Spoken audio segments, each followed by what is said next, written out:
Assalamualaikum warahmatullahi wabarakatuh. Sugeng enjang pinaringan berkah. Alhamdulillahirobbilalamin. Allahumma sholli ala sayyidina Muhammad. Teman-teman, ketemu lagi di channel YouTube Ridwan Jogja. Setelah mungkin sekitar 1 minggu ya, saya belum sempat posting teman-teman, karena banyak sekali aktivitas yang harus dilakukan di luar.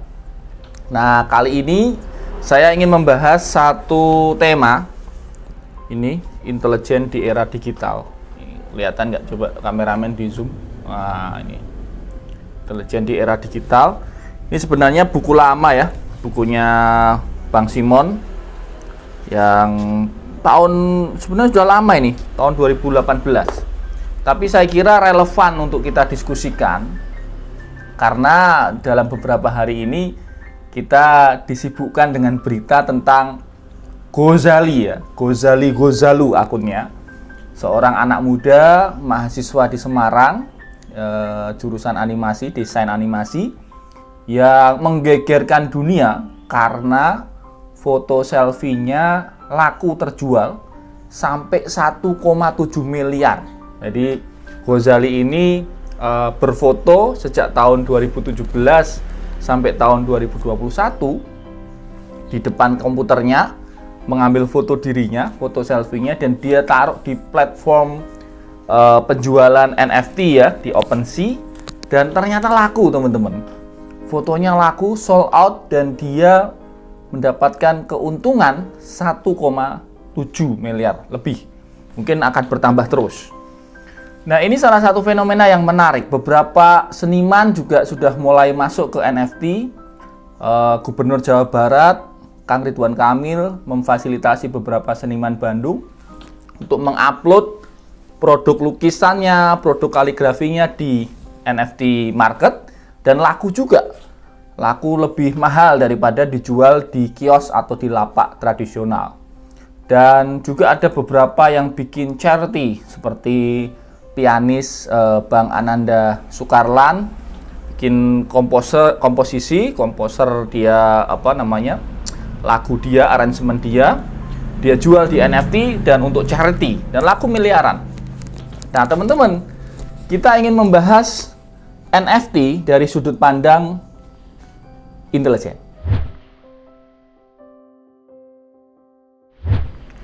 Dalam video-video saya sebelumnya, tentu teman-teman sudah scroll ya. Buat yang belum nonton, silahkan klik video-video lama saya, beberapa deskripsinya nanti akan ada di bawah. Kita sudah menjelaskan tentang apa itu intelijen, apa itu human intelligence, apa itu sinyal intelijen, apa itu electronic intelligence. Banyak sekali yang sudah saya jelaskan di belakang.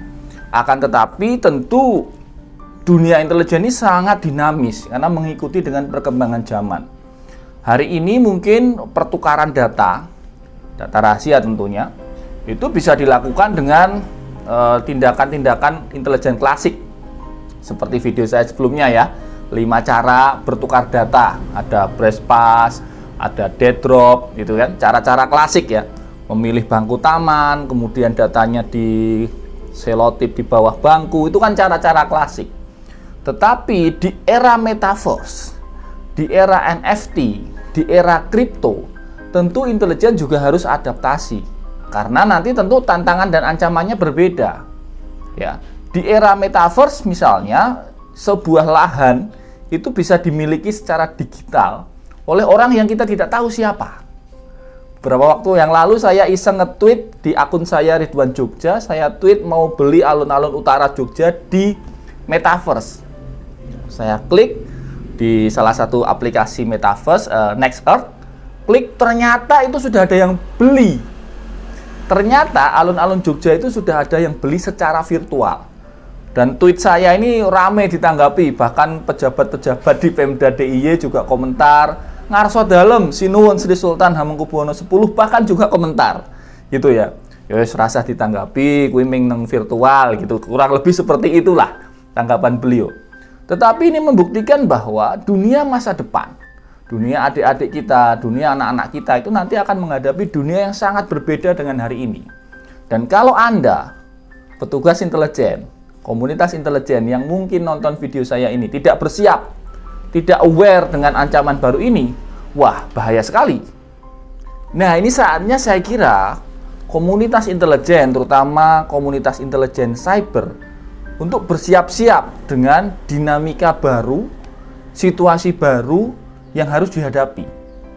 Saya ambil contoh ya, kalau ingin menjatuhkan satu pesawat atau mungkin merusak fasilitas-fasilitas publik, misalnya listrik, kemudian traffic ya, lalu lintas, itu tidak perlu mengirimkan pasukan konvensional, misalnya pesawat tempur atau armada perang, tidak perlu.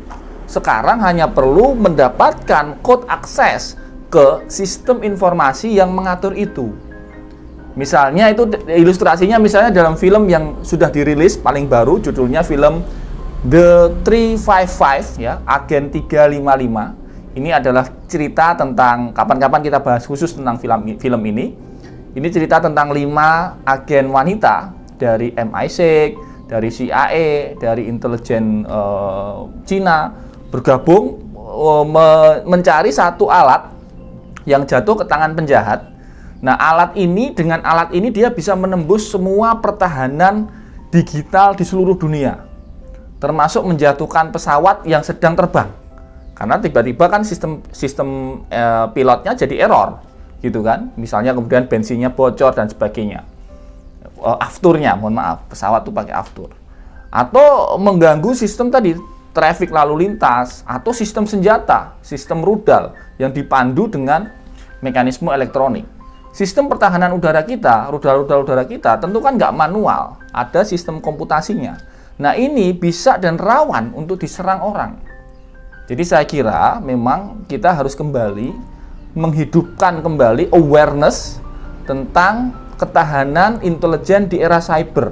Ini misalnya di sini bukunya Bang Simon ini ya. Ini beliau menulis di bab 2 tentang siber dan ketahanan nasional.